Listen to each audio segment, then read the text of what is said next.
Paz do Senhor, igreja. Você pode se sentar, fique à vontade, e você já pode ir abrindo a sua Bíblia em Mateus capítulo 4, que é o texto no qual a gente vai estar refletindo hoje. Para mim é uma alegria estar aqui, sou eu e a minha esposa Helena. Nós somos missionários e a gente tem vivido e congregado com essa igreja desde agosto do ano passado, e para a gente é uma alegria isso. Mas falar que eu sou missionário tem a ver com o que eu vou falar isso hoje. Então, 4 anos atrás, eu estava me preparando para ir para o norte da África, para um país específico, e eu tinha certeza de que eu tinha que ir para aquele país. Eu comecei a me preparar. Eu já tinha equipe pronta, eu já tinha sustento, já tinha uma rede de pessoas orando por mim, já estava tudo encaminhado, até que Deus falou que Ele não queria que eu fosse, Ele queria que eu ficasse por um propósito específico. Mas o meu coração, ele está conectado com a missão de Deus. A minha ambição de vida é ver o que está lá em Mateus 24:14 cumprido, que é que esse evangelho do reino será testemunhado entre todos os povos, como um testemunho para todas as nações, e então virá o fim. A minha ambição de vida é realmente ver isso acontecendo. E isso tem tudo a ver com a questão de fazer discípulos e ser discípulo de Jesus. Ter uma compreensão bíblica correta sobre o que significa ser um discípulo de Jesus tem tudo a ver com ver as nações, todas as nações tendo a chance de responder ao Evangelho de Jesus. E para mim é extremamente importante, para nós como igreja, e para você que está visitando a gente nessa noite, parar e pensar juntos sobre o que é ser um discípulo de Jesus e a nossa missão também de fazer outros discípulos de Jesus. Então eu queria começar a noite e a gente vai ter depois, Yuri, Ismael, eles vão se apresentar aí, que vão entrar em tópicos talvez mais específicos, mas eu queria ir direto ao ponto, sendo muito básico, sobre aquilo que significa para a gente ser um discípulo de Jesus. Porque quando eu olho para Mateus 28, não é o nosso texto de hoje, Jesus ele caminhou 3 anos com os discípulos, e ele está ali dando a ordem para eles irem, fazerem discípulos de todas as nações, só que eu não vejo um esforço de Jesus de precisar ficar empurrando os discípulos para fazer outros discípulos. Eu não vejo Jesus ele precisando, como talvez nós fazemos hoje, a gente precisa estar encorajando para ir, a gente precisa estar empurrando para ir. Eu não vejo esse esforço da parte de Jesus. Na verdade, o que eu vejo é Jesus fazendo o contrário. Ele fala, fiquem aqui em Jerusalém, não vão ainda, esperem aqui em Jerusalém, até que venha o Espírito Santo, e aí sim vocês vão receber poder para ser minhas testemunhas, porque a última coisa que eu quero é vocês indo na força do próprio braço de vocês. Então aguardem aqui que o Espírito Santo vai vir, e ele sim vai dar tudo que vocês precisam, para que vocês tenham minhas testemunhas até os confins da terra. Então, Jesus na verdade ele segura os discípulos ali. E por que isso? Porque os 3 anos de caminhada de Jesus com os discípulos, eles já sabiam o que eles tinham que fazer. Eles já estavam programados para aquilo já fazia parte do DNA deles, porque desde o começo da caminhada de Jesus com os discípulos, do convite que ele faz com os discípulos, ele já deixa bem claro aquilo que ele quer para eles. Ele já deixa bem claro que, me sigam, eu vou fazer de vocês pescadores de homens. Bem no começo, no primeiro convite, ele deixa claro que a nossa missão seria ser pescadores de homens. É esse o texto que a gente vai estar vendo hoje. E ao longo dessa caminhada de 3 anos, Jesus ele vai junto com os discípulos, ele mostra para os discípulos, ele envia eles ali em Mateus 10, Lucas 10, para fazer outros discípulos. Ele está dando as instruções, ensinando eles como fazer discípulos. Então, obrigado, eles não precisam mais ser empurrados, aquilo faz parte do DNA deles como discípulos de Jesus. Só que se é assim, se ser um discípulo de Jesus é ter esse DNA de um fazedor de discípulos, a minha primeira pergunta para a gente nessa noite talvez por que muitos de nós não fazemos discípulos? Por que grande parte da igreja, não só brasileira, mas a igreja mundial, não está envolvida nessa tarefa de fazer discípulos? E a gente poderia pensar diversas respostas para essa pergunta, mas talvez eu gostaria de propor a mais dura delas.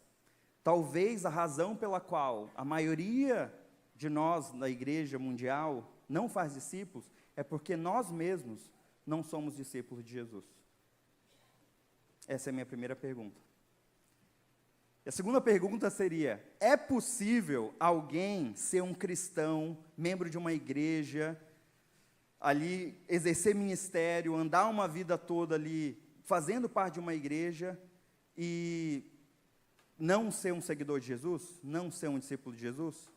Jesus fala para a gente em Mateus 7 que é possível.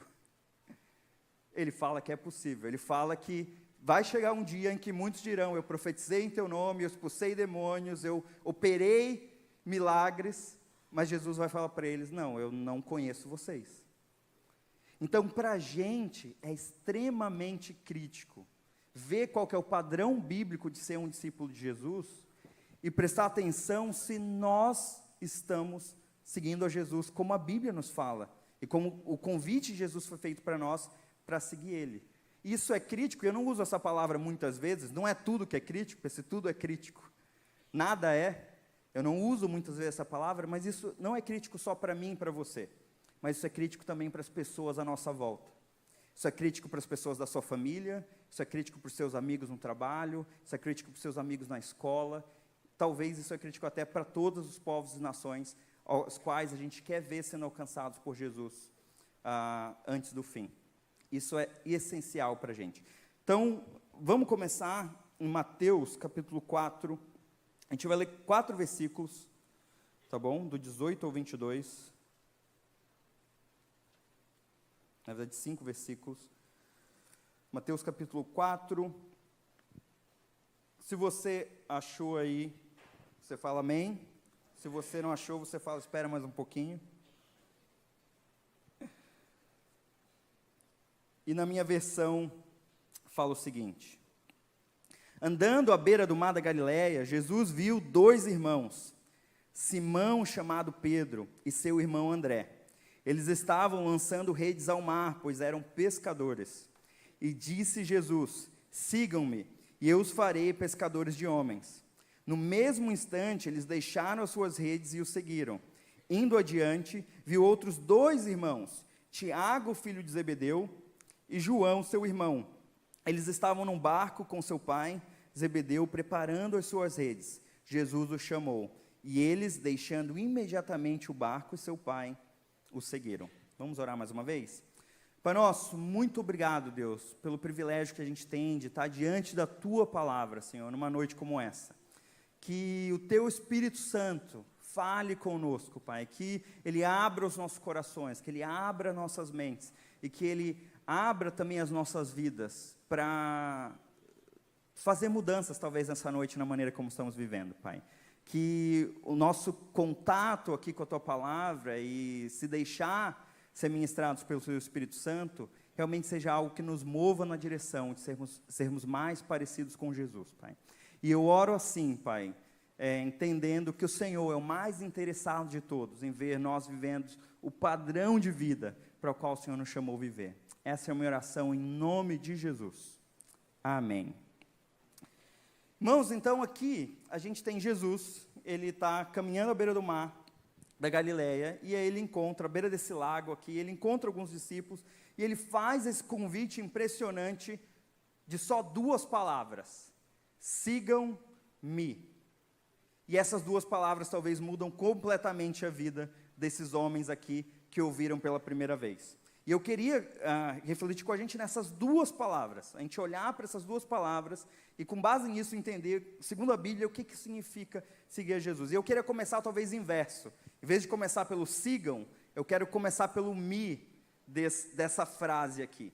Porque a pessoa que está convidando, a pessoa quem vai ser seguida, é extremamente importante para falar sobre a nossa caminhada, para falar o caminho qual a gente está seguindo, o lugar para onde nós estamos indo, a pessoa para onde estamos indo. E é muito interessante que quando a gente olha para Mateus, nos primeiros 4 capítulos aqui, antes de chegar nesse convite, ele já nos dá pelo menos 20 definições ou 20 características do que é seguir a Jesus. Então, começando no capítulo 1, até o momento que a gente vai ter esse convite aqui, ele vai anunciando, ele vai revelando, ele vai mostrando quem é esse Jesus, para que a gente entendesse o porquê que esse convite que ele faz é tão poderoso aqui em Mateus 4. Então, começando, se você quiser me acompanhar, eu vou passar bem rapidinho por essas definições, mas começando em Mateus, capítulo 1, verso 1, aqui ele vai estar falando da genealogia de Jesus, mas no primeiro versículo ele já mostra para a gente algumas coisas aqui. Ele fala que o nome desse Jesus é Jesus Cristo, e se você não sabe, Cristo não é o sobrenome de Jesus, Cristo é um título ali falando que, primeira definição, ele é o Messias, ele é aquele aguardado, ele é aquele que todos estavam esperando, o Salvador de todas as coisas. Então, ele é o Salvador e ele é o Messias. Número 3, ele é filho de Davi, ele vem da linhagem desse rei, ele é o rei perfeito que vem ali para restaurar todas as coisas e consertar todas as coisas de uma vez por todas. Ele é filho de Abraão, ele é o cumprimento da promessa que foi dada a Abraão, lá em Gênesis 12, pela qual todas as famílias da terra seriam abençoadas. Ainda no capítulo 1, a gente tem mais outras 3 características aqui no relato do nascimento de Jesus. O primeiro deles é que Jesus é o centro de toda essa história. Jesus é o centro de toda a história. Não são governos, não são reis, rainhas, presidentes, ditadores, sistemas que governaram a história ao longo de muitos séculos. O centro de toda a história é Jesus. Nele culminam todas as coisas. Ele é o centro de toda a história. Aqui também vai falar para a gente que Jesus ele é nascido de uma mulher e ele é 100% humano.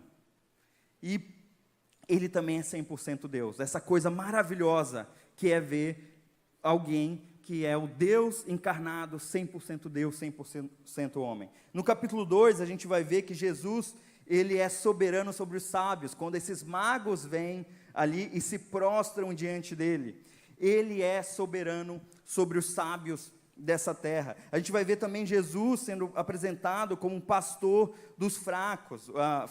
Tem uma citação aqui, Miqueias 5, que fala que Jesus ele é esse bom pastor que veio para pastorear aqueles que são fracos. A gente vê também na ida de Jesus com a sua família para o Egito e no retorno dele aqui, que ele também está inaugurando esse novo êxodo, onde a gente está saindo não da escravidão do Egito, mas estamos saindo da escravidão do pecado a partir de Jesus.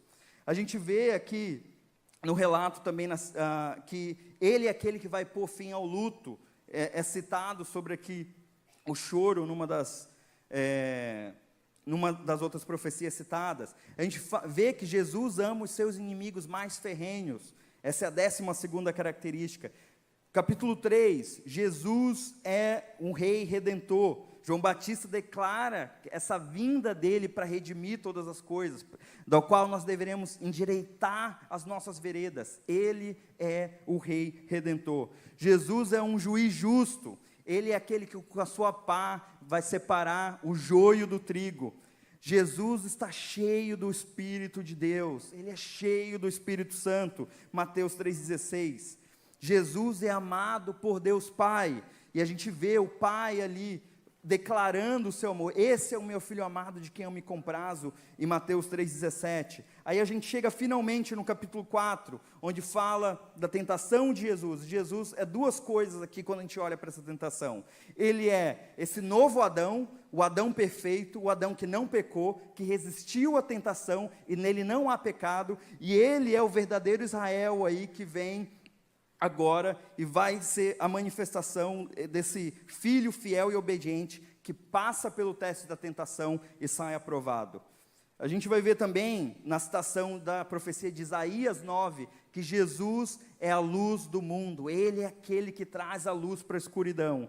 E por fim, a última, é que Jesus é esperança para todas as nações, porque fala que ele primeiramente se revela ali na Galileia dos gentios, mas isso é para chegar a todos os povos.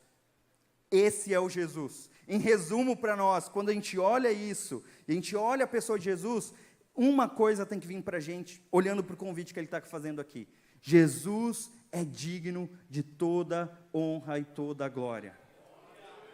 Jesus é esse por qual é digno eu lançar todas as coisas que eu tenho, largar tudo isso, deixar as minhas redes, deixar meus pais e finalmente seguir. Ele é essa pessoa que está combinando, e essa pessoa maravilhosa que a gente vê aqui, só nos primeiros 4 capítulos de Mateus. Ele é essa pessoa que está chamando os discípulos, chamou eu e você um dia, para andar numa caminhada logo após ele. Só que tem um jeito de seguir esse Jesus. A gente vê os discípulos aqui dando um modelo para a gente, sobre como é que a gente responde a esse chamado. Porque esse chamado maravilhoso que a gente vê aqui, não tem como viver, continuar a vida como ela era antes. Não tem como ouvir esse convite e ter um meio, eu aceito mais ou menos. Eu aceito e eu vou continuar indo do jeito que eu estou indo. Não tem como fazer isso. Você só tem 2 opções diante desse convite. Ou você vira suas costas e corre, ou você se prostra diante desse rei digno que a gente acabou de ver todas as características aqui. Só tem 2 possibilidades para mim e para você diante desse convite. E a gente vai ver a maneira como esses 4 discípulos aqui responderam. Então, primeiro fala que os 2 irmãos, Simão, também chamado Pedro, e André, eles estavam jogando as redes ao mar, e aí foi quando Jesus falou: sigam-me, e eu farei de vocês pescadores de homens. No mesmo instante, eles deixaram e o seguiram. No mesmo instante.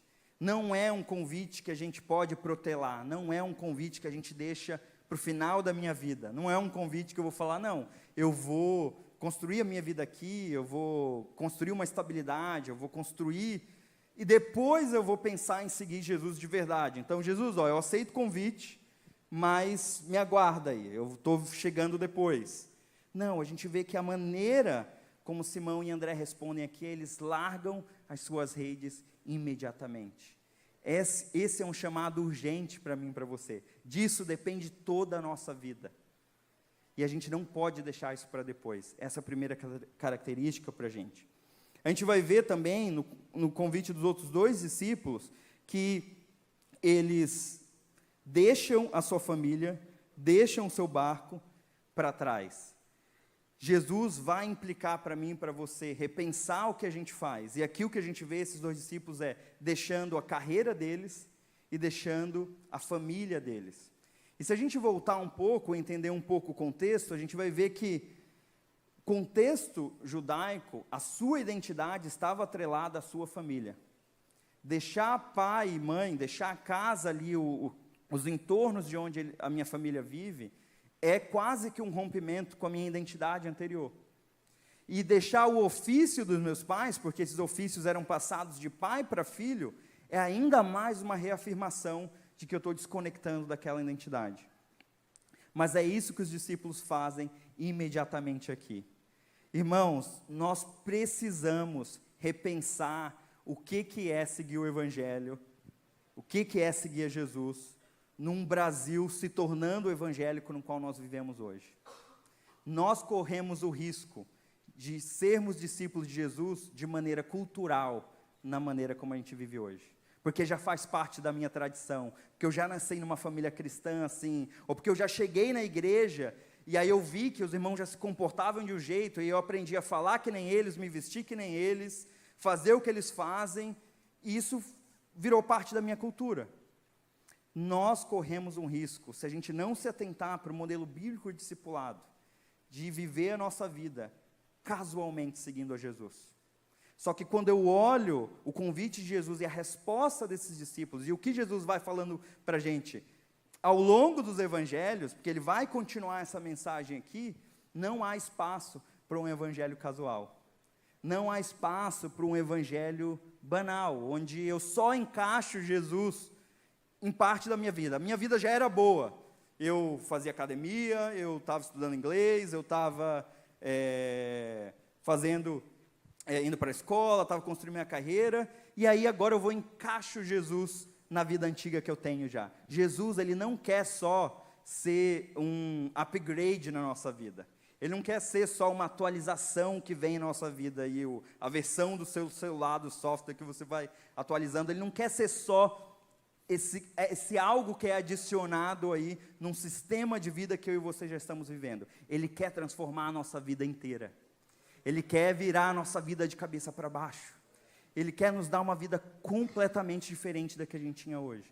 E essa vida a gente vai aprender quando a gente anda logo após Ele. Existia um ditado ali entre os judeus naquela época, que um bom talmidinho, um bom discípulo de Jesus, era aquele discípulo que andava sujo com a poeira dos pés do seu mestre, do seu rabi, porque ele andava tão perto desse rabi, que ele vivia sujo com a poeira dos pés dele. E é desse jeito que nós somos chamados para viver a vida com Jesus, para viver intimidade com Ele, para andar perto dEle. Jesus não chama a gente para uma escola, Jesus não chama a gente para uma classe, Jesus não chama eu e você, e talvez essa é uma concepção que a gente está orando para o seminário ajudar a gente a ultrapassar, de que o discipulado é simplesmente um programa, ele é simplesmente uma classe, ele é simplesmente uma revista que eu vou seguir. Ele é muito mais do que isso. Seguir a Jesus é andar com Ele, aprender dEle, que é manso e humilde de coração. É lançar as nossas cargas sobre Ele e viver essa vida que só Ele pode dar para mim e para você. Isso é seguir a Jesus. Jesus ele vai continuar nos evangelhos, e ele era muito claro com os discípulos. Ele não queria enganar eles ali de primeiro. Ele não faz esse convite de um jeito, vem andando comigo e eu vou mostrar para vocês depois o que é o custo de realmente me seguir. Não, ele é bem claro com esses discípulos. Ele vai falar depois que aquele que quer vir após mim, negue-se a si mesmo, tome a sua cruz e siga-me. Ele é muito claro que essa vida para a qual ele está nos chamando é uma vida de negação. E é por isso que esses 4 discípulos, eles conseguem largar tudo o que eles estão fazendo para seguir completamente esse mestre. Porque eles veem que o que é realmente digno, Jesus, ele é digno da gente de ser seguido dessa forma. De eu abandonar tudo que eu estou fazendo. De eu transformar o meu estilo de vida por completo para ir atrás dele. Esse Jesus também, depois, ele vai falar o seguinte para esses discípulos. Ele, olha, eu estou enviando vocês ao mundo como ovelhas no meio de lobos. E eu não sei se você sabe, mas ser uma ovelha no meio de um lobo não é um lugar tão agradável para se viver ou para se estar. Provavelmente o que vai acontecer, nós sermos ovelhas no meio de lobos, é que a nossa vida vai ser tomada. E isso é algo que nós precisamos estar dispostos a encarar. E esses discípulos estavam dispostos a encarar isso. Eles estavam dispostos a ir até o fim, onde Jesus fosse. E Jesus falou, toma a sua cruz e me segue, porque esse é o caminho que eu estou tomando. Esse é o caminho que eu estou indo primeiro. E vocês só vêm atrás de mim. E a gente vai ver isso concretizado depois. Pedro, ele foi crucificado de cabeça para baixo em Roma. André, ele foi crucificado em uma cruz em forma de X na Grécia. Tiago foi decapitado por ordem do rei Herodes Agripa I em Jerusalém. E João, ele foi exilado na ilha de Patmos e morreu provavelmente de velhice, isolado e sozinho lá nessa ilha. Esses 4 discípulos aqui que lançam e deixam as redes deles ali, deixam família, deixam barco, deixam tudo, eles andam um caminho realmente de ir até o fim, porque eles entendem que a vida deles agora toda pertence a Jesus. Mas, irmãos, não é diferente de mim e você. Eu não estou dizendo que todos nós devemos deixar a nossa carreira, que todos nós devemos deixar a nossa família, e que todos nós temos que literalmente morrer para Jesus. Mas a gente precisa estar disposto a isso. Você sabe por quê? Porque o nosso valor não está mais na minha carreira. O meu valor não está mais nas minhas posses. O meu valor não está mais no meu contexto familiar. Eu amo minha família, a Bíblia toda vai instruir a gente sobre como nós devemos honrar a nossa família, mas o que o texto está falando quando fala para deixar pai e mãe aqui, é que o nosso amor por Jesus e a nossa fidelidade para Jesus tem que parecer de tal forma, que todo o amor que eu tenho pela minha família tem que parecer ódio, porque eu amo tão mais Jesus, que em comparação, esse amor aqui parece ódio. Por isso que ele fala que se você não odiar pai, mãe, irmão e irmã, ele não está falando literalmente para a gente fazer isso, mas ele fala que o amor que você vai ter por mim, ele vai ser tão grande, que os outros relacionamentos que você vai ter, vão ser secundários, e eles vão estar muito distantes desse amor que você vai precisar ter por mim. Então, como é que eu vivo isso hoje na minha vida, se Deus não está me chamando para um contexto transcultural, não está me chamando talvez para um dos lugares mais difíceis para onde eu estou indo. É quando a minha carreira agora, ela pertence a Jesus. Então eu deixei de viver a minha carreira para o meu prazer, para mim mesmo, e agora eu coloco isso debaixo da agenda que Jesus tem para a minha carreira. E eu sigo os comandos dele para ela. Agora a minha carreira é para servir as pessoas e servir aqueles que Jesus me mandou servir e fazer o nome dele conhecido e adorado através daquilo. O meu esforço na minha carreira tem que ser a partir disso. As posses também, elas agora não me pertencem, elas pertencem a Jesus. Por isso que eu abro mão delas agora, e mesmo que Deus ainda continua confiando posses nas minhas mãos, e a Bíblia fala que se nós somos bons mordomos, Ele deposita isso mais ainda nas nossas mãos, mas eu realmente me entendo como um bom mordomo das minhas posses. Eu só estou cuidando disso que pertence a Deus. E eu estou administrando isso aqui, para o melhor prazer do meu mestre e para a expansão do reino dele aqui na terra. Eu também vou entender que a minha família também, ela pertence a Jesus, ela não me pertence mais. Os meus filhos, os seus filhos, as suas filhas, eles pertencem a Jesus.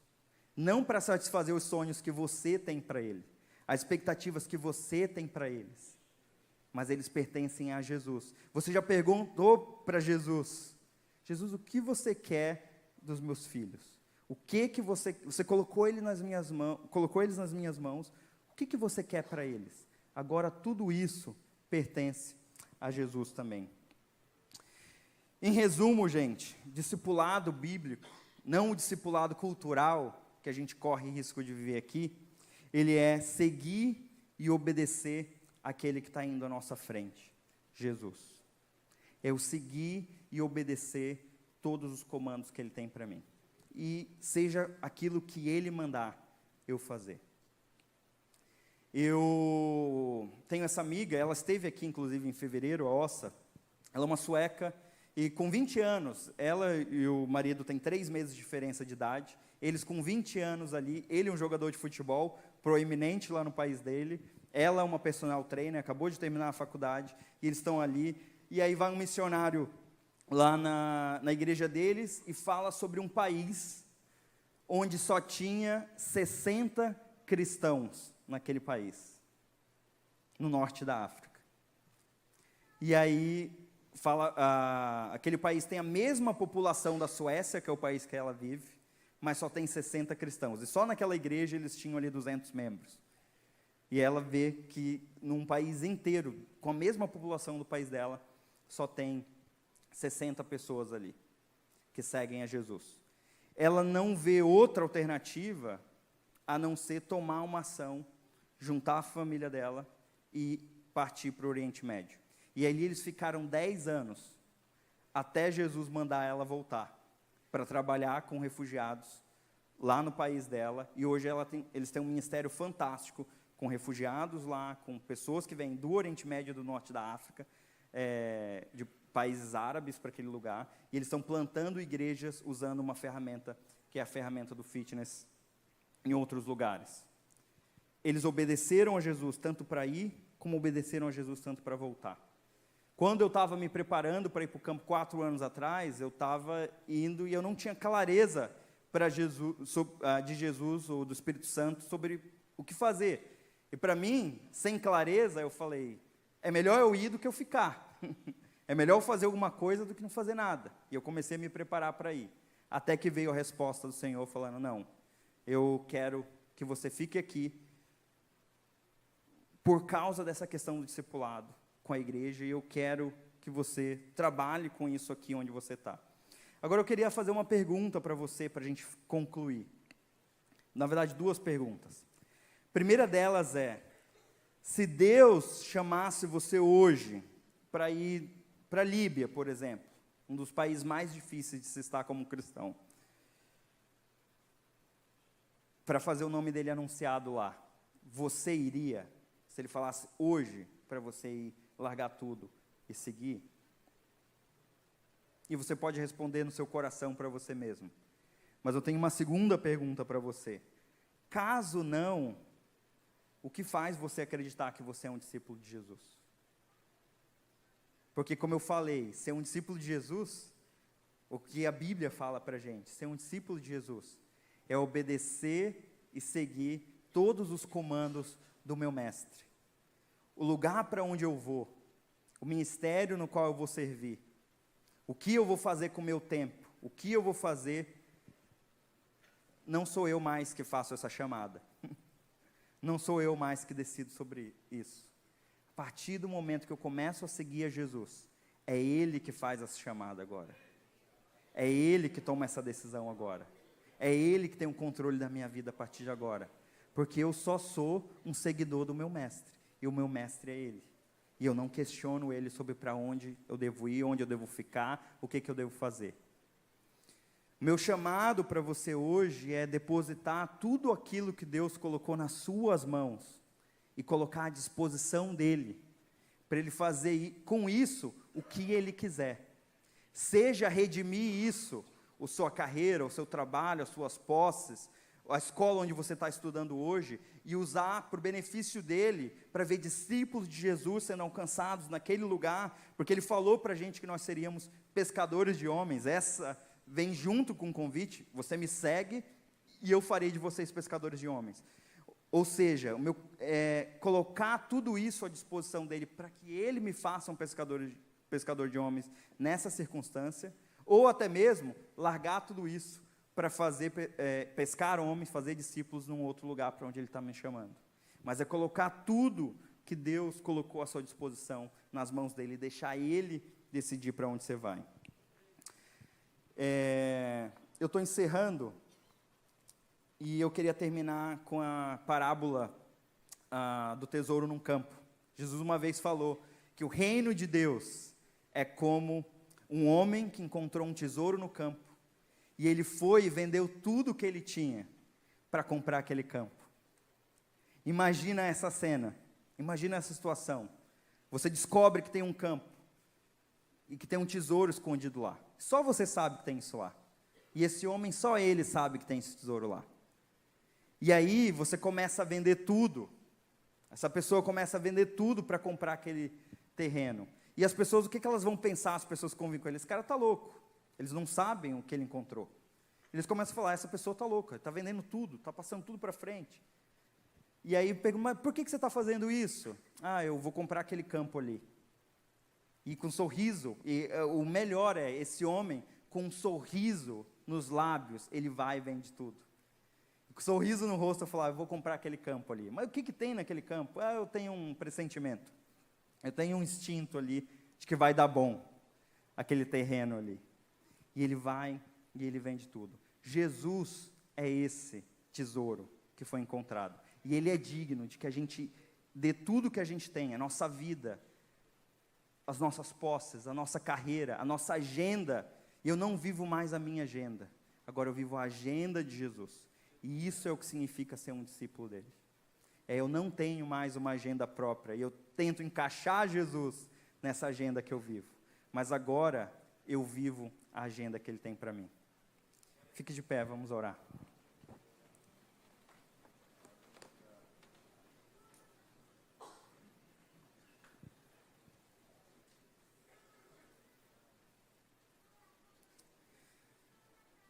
Senhor, Suas palavras são muitas vezes duras conosco, Pai. E ouvir da Tua boca, Pai, esse convite de Te seguir, negar a mim mesmo, num tempo onde todo o resto fala que eu tenho que me preservar, que eu tenho que cuidar de mim, que eu tenho que pensar em mim, num tempo que nós ouvimos que o mais importante é a gente estar bem, ser felizes, Pai. Realmente soa extremo. Mas isso não é extremo e radical, Deus, quando a gente lembra que é o Senhor quem nos chama.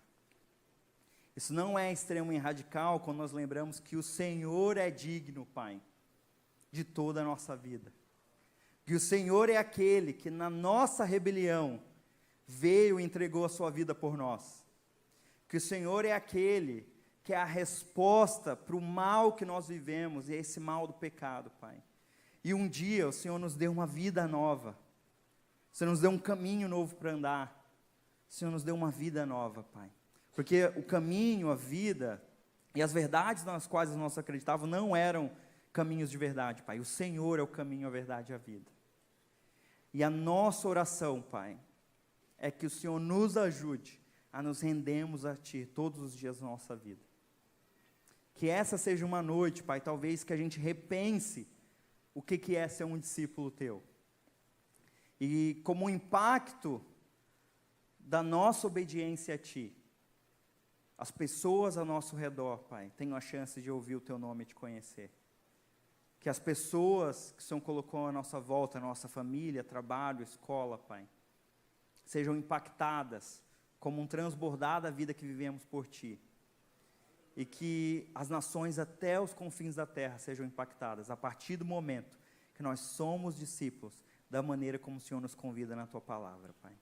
Continua falando conosco nessa noite. Continua ministrando a nós nessa noite, Pai. E nós confiamos que ao Te seguir, você nos fará pescadores de homens, da maneira como o Senhor deseja que sejamos, Pai. Essa é a nossa oração, e oramos a Ti, Pai, crendo que Teu é o reino, e o Teu reino vai se expandir à medida que vivemos como verdadeiros discípulos de Jesus, que Tu é a glória, Pai, e é o Teu nome que a gente quer ver glorificado acima de todos os nomes, e Teu é o poder, Pai, confiamos no poder do Teu Espírito Santo, para nos transformar, para nos ensinar, e para carregar os nossos fardos, e pegar o Teu fardo que é leve, Jesus, nessa caminhada. Essa é a minha oração, em nome de Jesus. Amém.